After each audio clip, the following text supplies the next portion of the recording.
虞美人，虞兮虞兮奈若何？春花秋月何时了？往事知多少？古往今来，无数文人墨客用虞美人做词牌名或曲调。这世上还有一味草药，也是以这个美人来命名的。这么一个诗意的药名，又是从何而来呢？我们来听下面一则故事吧。相传秦朝末年，楚汉相争，西楚霸王项羽兵败，被汉军围于垓下。项羽自知难以突出重围，便与宠妻虞姬在帐内夜饮。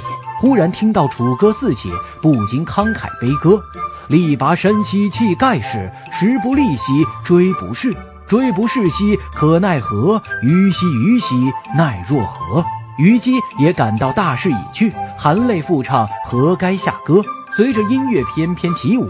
歌云：汉兵已掠地，四方楚歌声。大王意气尽，贱妾何了声？歌罢，他从霸王腰间拔出佩剑，向颈一横，顿时血流如注，香消玉殒。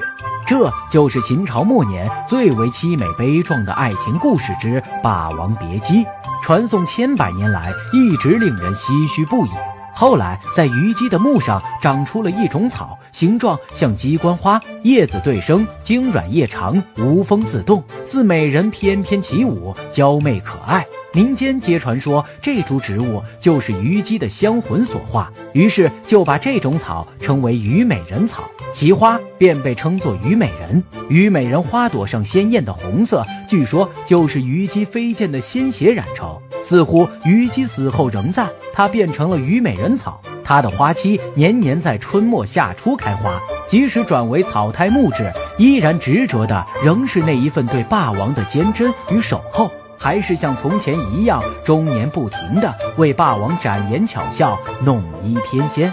虞美人味苦涩性凉，归大肠经，具有镇痛镇咳止泻等功效，常用于咳嗽痢疾腹痛等症。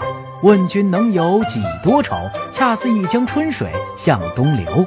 吟咏词赋的你，是否能够想到垓下之围时的惊心动魄，亦或是能够感受到虞美人的妩媚幽怨？